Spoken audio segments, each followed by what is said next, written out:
Bonjour, j'espère que vous allez bien, que votre famille est en bonne santé. Évidemment, je ne vous ai pas oublié, j'ai décidé de faire des épisodes à distance depuis chez moi. Et aujourd'hui, je reçois Judith Grabach, qui a fait un documentaire sur l'école, qui est diffusé ce soir sur France 2, qui s'appelle Grandir ensemble. Et avec Judith, on parle, et ça va être un sujet qui va évidemment vous toucher particulièrement parce qu'il y a pas mal de parents qui sont avec leurs enfants en ce moment, et ben, du rôle de l'éducation, du rôle des professeurs, en particulier dans l'école publique, de comprendre quelles sont les difficultés, de comprendre aussi ce qu'elle en a appris, ce qu'elle en a retiré. Donc, je vous laisse avec cette conversation. Allez, Vlan, c'est parti.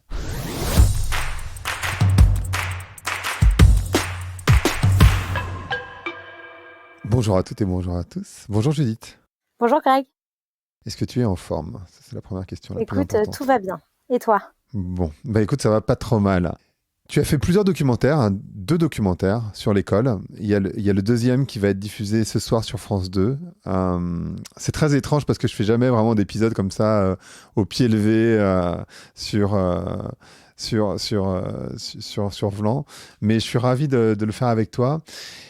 Qu'est-ce qui t'a intéressé dans l'école pour que tu souhaites en faire un documentaire à l'origine? Je crois que c'est toujours un peu difficile de savoir pourquoi on est intéressé par l'école, parce qu'à mon avis, il y a des sujets qui sont extrêmement personnels et assez psychanalytiques. En tout cas, quand j'ai débarqué dans les classes que j'ai eu la chance de visiter au départ, je me suis dit 2 choses. D'abord, moi qui avais quitté l'école en courant, je me suis dit, là, dans une école comme ça, je veux bien y retourner demain. Et je me suis aussi dit que si j'étais passée par ces écoles-là, j'aurais gagné 10 ans de vie, de chemin personnel, d'atermoiement, d'hésitation, etc., qui certes font partie du voyage, mais qui pour certains sont un peu douloureux. Et je me suis vraiment dit que ces enseignants-là arrivaient à faire des choses avec les enfants, à les aider à se connaître eux-mêmes, à gérer leurs émotions, à interagir avec les autres d'une manière qui était constructive, etc., qui étaient des choses que j'avais appris beaucoup, beaucoup, beaucoup plus tard dans ma vie. Donc l'étincelle, elle est née à ce moment-là. Alors là, on est dans une période de confinement, donc nécessairement, l'école, elle est fermée. Ça pose énormément de questionnements aux parents, mais aussi aux professeurs, mais aussi, je pense, de manière plus générale à comment on organise l'éducation à distance. Donc, je pense que c'est un sujet qui va vraiment beaucoup parler en ce moment aux personnes qui nous écoutent. Qu'est-ce que toi, tu as découvert, comprise à travers ton documentaire? Pourquoi tu fais un second documentaire par rapport au premier qui avait déjà eu un gros succès Alors déjà, finalement? pour revenir sur ce que tu disais au début, sur la période on est en train de vivre, qui est donc une période qui exige de tous les parents de recourir à des trésors d'inventivité pour occuper leurs enfants et leur permettre d'apprendre. C'est une période dans laquelle les enseignants sont en très grande difficulté parce que ils essayent de se débrouiller comme ils peuvent avec les outils numériques qu'ils ont, qui fonctionnent globalement pas, et pour rester en contact avec leurs élèves qui ne sont pas équipés et qui sont les élèves qui ont le plus besoin d'être en lien avec l'école. Et je pense que cette période qui est extrêmement difficile et compliquée pour tout le monde, elle a une seule vertu, c'est de nous obliger à appuyer sur le bouton pause, en fait. Le débat sur l'éducation en France, c'est une dictature du temps court. Il suit le temps du politique. Chaque nouveau ministre arrive et veut imposer sa réforme, veut tout changer, veut déconstruire ce qui a été fait juste avant lui. Et le temps de l'éducation, c'est pas le temps du politique. C'est un temps qui est long. Et le temps sur lequel on a besoin de se caler, c'est le temps du monde dans lequel vivront les enfants qui sont aujourd'hui à l'école.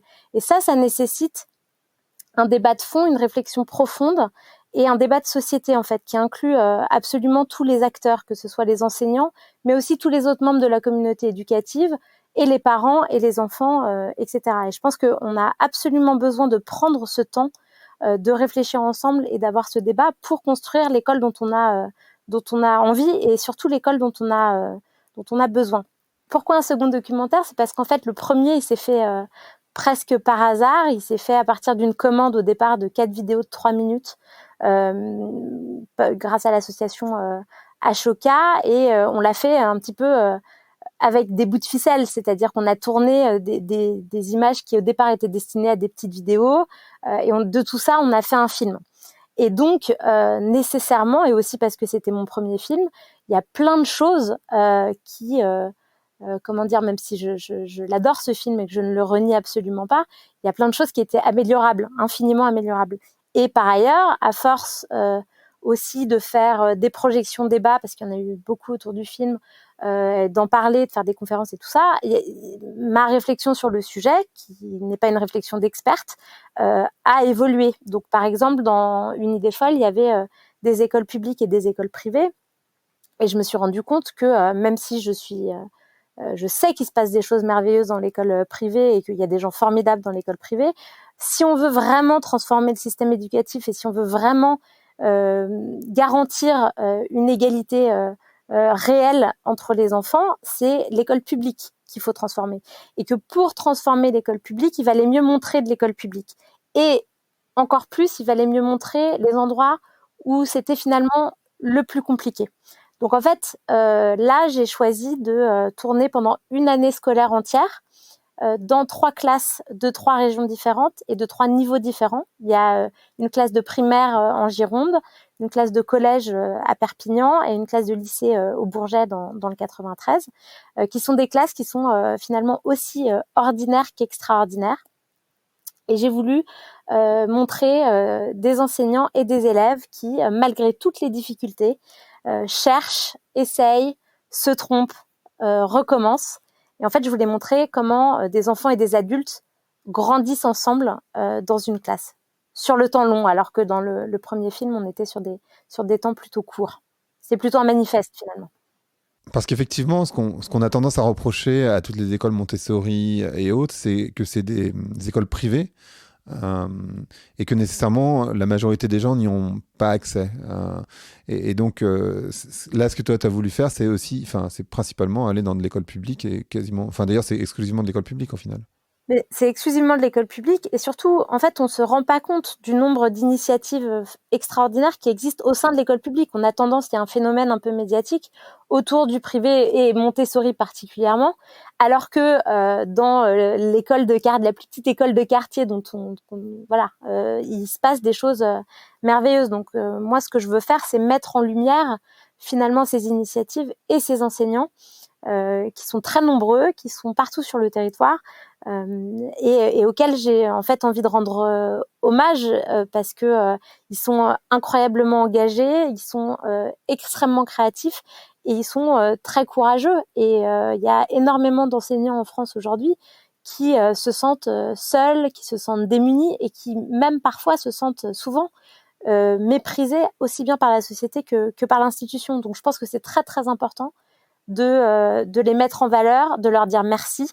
Et je crois que les parents en France en ce moment sont en train de se rendre compte à quel point c'est difficile de faire le métier qu'ils font. Ouais, j'ai vu une sorte de phrase rigolote comme ça qui disait après le confinement, finalement, je me rends compte que c'est peut-être pas le professeur le problème. C'est ça. Donc je crois que ça invite aussi, ça invite tout le monde à une certaine humilité. Ouais. Et franchement, pour passer pas mal de temps dans les écoles, enfin pour les tournages, etc. Moi, je sors d'une journée de tournage lessivée. Et c'est pas moi qui ai fait cours. Enfin, je veux dire, être dans une salle de classe avec 30 enfants ou 30 adolescents d'ailleurs, et maintenir leur attention et les engager dans les apprentissages, etc. C'est vraiment un métier extrêmement difficile. Et je trouve ça bien finalement que les gens s'en rendent compte aujourd'hui un petit peu plus qu'hier. Ouais, non, c'est vrai en fait que à l'origine alors c'est pas forcément un métier régalien, mais ça devrait l'être, et c'est un métier qui est essentiel. On parle beaucoup d'intelligence émotionnelle, en particulier pour les enfants. On a tendance à dire que l'école ne développe pas trop l'intelligence émotionnelle, ou en tout cas participe beaucoup plus à l'éveil de culture générale ou d'apprentissage, ça dépend à quel niveau on se situe évidemment, mais apprentissage de faits ou apprentissage d'écriture, etc., de lecture. Est-ce que toi, tu as vu dans ces classes un peu exceptionnelles, ou en tout cas ces professeurs qui avaient des initiatives hyper intéressantes, une volonté d'accompagner aussi cette partie émotionnelle de l'enfant? Ce que je trouve le plus intéressant dans leur démarche, c'est le lien entre l'individu et le collectif. C'est des classes dans lesquelles on permet à chaque enfant d'apprendre à se connaître, d'apprendre à savoir qui il est, où on respecte son individualité, ses caractéristiques propres, ses différences, et en même temps où on construit le collectif. Et je crois que c'est vraiment cette relation-là entre permettre à chaque individu de se construire et en même temps lui permettre de... Oh là là, j'ai eu l'impression d'entendre Macron là, pardon. Et en même temps de lui permettre de trouver sa place dans le groupe. Je pense que c'est la meilleure métaphore finalement de ce qu'on devrait faire pour faire société tous ensemble. C'est ça le vivre ensemble. Et ça, c'est quelque chose qu'ils font, je trouve, extrêmement bien. Après, ils tiqueraient beaucoup sur le mot exceptionnel. Il y en a pas un seul d'entre eux ne se considère comme un prof exceptionnel, ne se présente comme un prof exceptionnel, et ils ont beaucoup de mal avec ça parce que voilà, pour eux, ils font leur job. C'est des gens qui se remettent en question du matin au soir, et ils sont beaucoup plus nombreux qu'on le pense. Là, il y en a quelques-uns dans le film, mais il y a aucune valeur d'exhaustivité, hein. C'est 3 exemples, quoi. Et est-ce que, enfin, la question que je me pose moi, qui n'ai pas d'enfant et qui ne suis pas professeur, qui n'ai pas de professeur dans ma famille ou quoi, c'est que est-ce que ce ne serait pas le rôle de l'éducation nationale de modifier la manière dont on donne classe ou d'accompagner les professeurs d'ailleurs dans une nouvelle manière d'enseigner, plutôt qu'il y ait des personnes de manière isolée, entre guillemets, qui prennent des initiatives? Ah bah ça, c'est sûr et certain. C'est-à-dire que la plus grande question, c'est la question de la formation, à la fois la formation initiale et la formation continue des enseignants. Énormément d'enseignants disent qu'ils manquent cruellement de formation et qu'ils se retrouvent un petit peu largués dans leur classe en apprenant vraiment sur le tas. Après, la question, c'est du coup, comme pour l'instant, ce n'est pas vraiment fait ou pas assez fait, qu'est-ce qu'on fait? Est-ce qu'on attend qu'il y ait une réforme providentielle qui tombe du ciel, ce qui n'arrivera pas, ou est-ce que on se débrouille quand même avec les moyens du bord pour faire quelque chose, quoi? Et en fait, ce que tu dis me fait penser à une question qui est toujours un petit peu compliquée, c'est que il y a énormément de choses qui dysfonctionnent dans l'éducation nationale, et il faut les dénoncer absolument. Il faut dénoncer le manque de moyens humains, il faut dénoncer le manque de moyens matériels. Il y a un nombre de situations incalculables qui sont décrites par les équipes pédagogiques qui, moi, me mettent dans une colère noire. Mais il faut aussi, je crois, montrer ce qui fonctionne. Alors, ça fonctionne pas tous les jours, ça fonctionne pas à tous les coups, mais c'est important, à mon avis, de montrer des choses qui marchent, ne serait-ce que justement pour donner des idées ou pour donner envie à ceux qui se sentent seuls, démunis, qui se sentent pas accompagnés. Et après, il y a aussi une question en tant que réalisatrice qui est qu'il faut trouver sa place et qu'il faut trouver ce qui correspond à sa propre sensibilité. Et moi, j'ai profondément envie et besoin d'espoir, et j'ai besoin de faire des films qui sont des outils qui aident évidemment à mon tout petit niveau à une conversation plus globale et plus positive sur l'éducation en France, alors que le débat, il est en général d'une violence inouïe, quoi. Moi, je rêve d'un débat qui soit sans invective, qui soit sans certitude, dans lesquels on ait peut-être plus de questions que de réponses, en tout cas au début. Et je crois qu'on a vraiment besoin de ça. Et justement, tu parles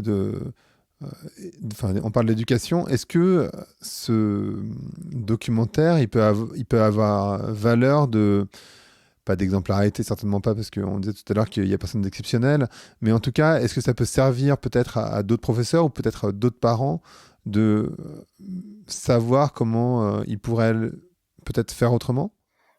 Ce qui est difficile dans ta question, c'est que il y a aucune. Il faut que j'insiste sur le fait que c'est pas. Non, c'est surtout pas. On donne pas de leçons, quoi. Il y a aucune vérité. Et le film, il y a beaucoup plus de questions dans le film que de réponses. Donc c'est certainement pas la bonne manière de faire ou les bonnes manières de faire, mais c'est des idées. Et ce qui est peut-être intéressant à garder, c'est peut-être la posture de ces enseignants. Et cette idée de questionnement, de remise en question permanente, où en fait on s'adapte à la fois à la situation dans laquelle on se trouve, aux élèves qu'on a en face de soi, où on accepte, où on essaye d'accepter de pas être toujours parfait, où en fait il y a des ratés, ça marche pas toujours, mais on essaye. Et on essaye de faire ensemble aussi. C'est-à-dire il y a deux établissements dans le film dans lesquels il y a un travail d'équipe qui est vraiment très important et qui aide beaucoup les enseignants à tenir. Donc il y a une notion d'équipe, à la fois pour les enseignants mais aussi pour les enfants. C'est des enseignants qui vont dire aux élèves qui considèrent que la classe, c'est une équipe. Donc je pense qu'il y a plein de petites choses à garder dans cette idée de posture, dans cette idée justement du questionnement et d'essayer des choses. Ils essayent des choses même au risque de se tromper.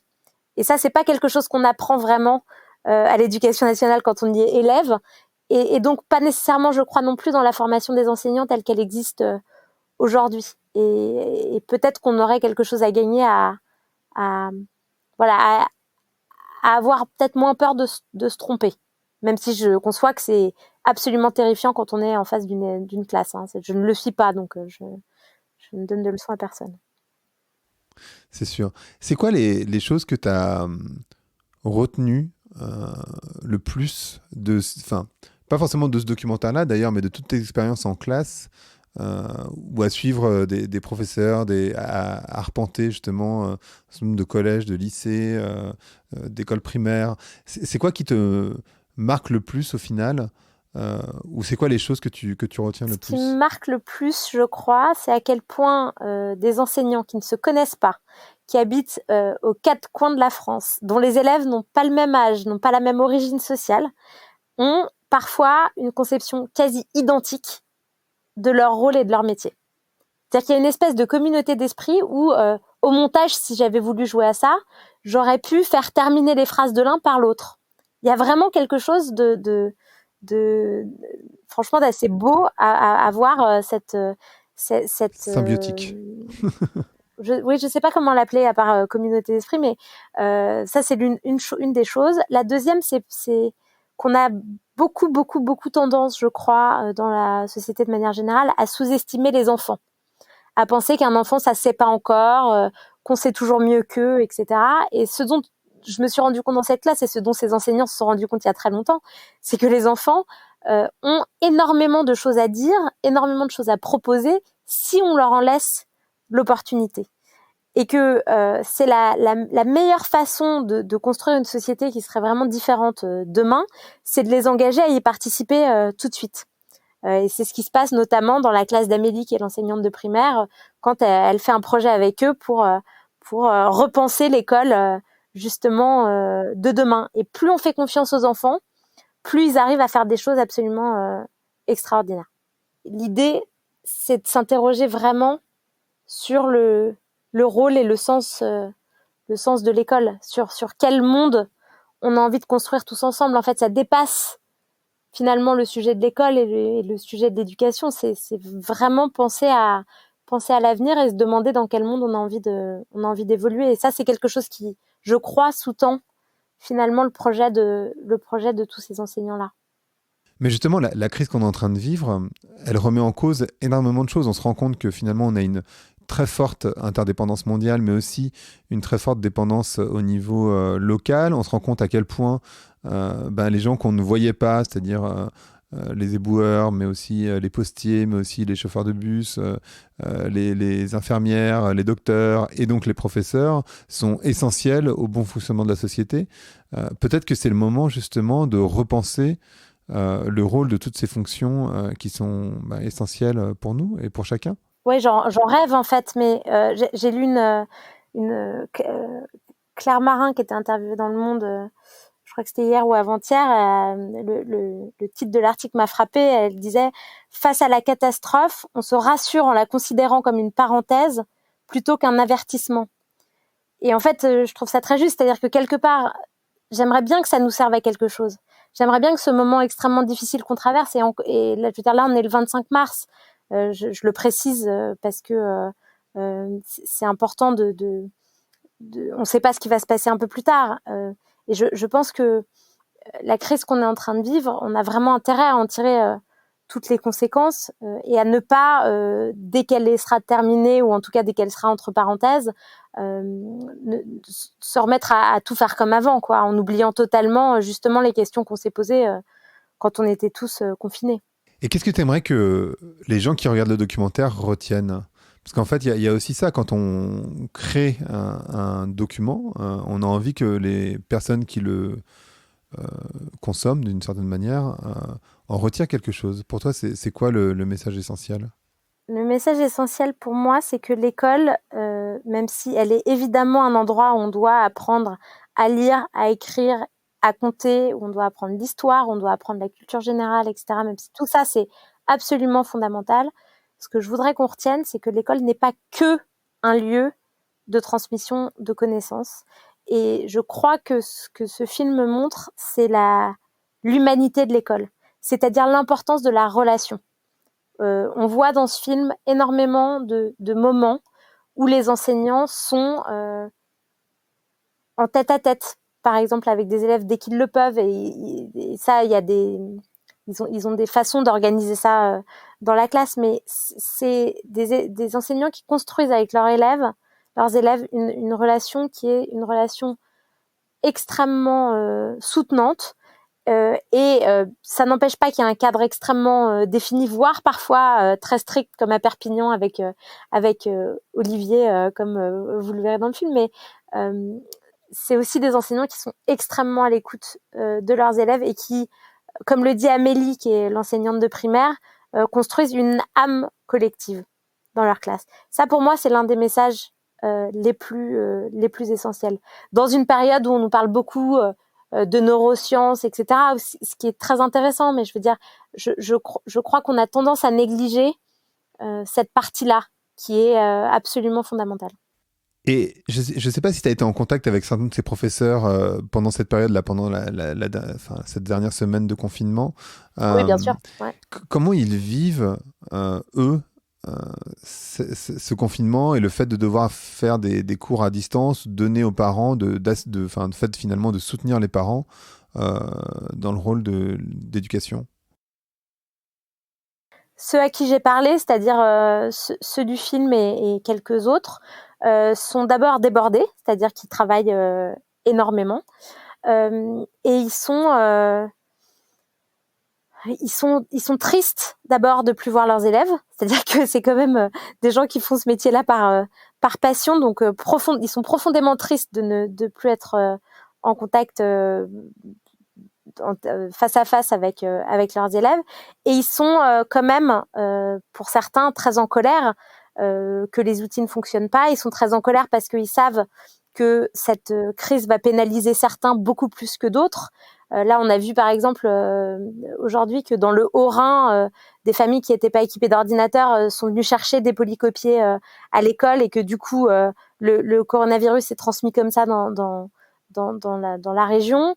Donc on se rend bien compte que on n'est pas tous à égalité dans cette crise-là, et c'est encore plus vrai pour les enfants. Donc ils font comme ils peuvent, ils redoublent d'inventivité.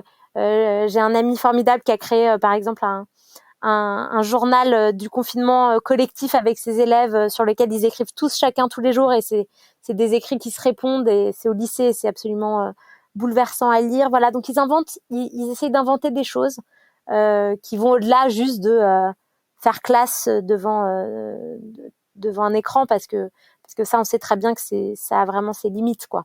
Donc ils essayent d'inventer comme toujours en fait, ils essayent de faire face aussi au contexte et à la situation en étant le plus créatif et le plus inventif possible pour aider leurs élèves Il y a vraiment ce lien, en fait, c'est ça qui est intéressant. Je trouve que dans notre société, on a perdu beaucoup le lien à soi. Enfin, j'y reviens souvent, mais c'est un peu ma marotte, mais le lien à soi, aux autres et à la nature.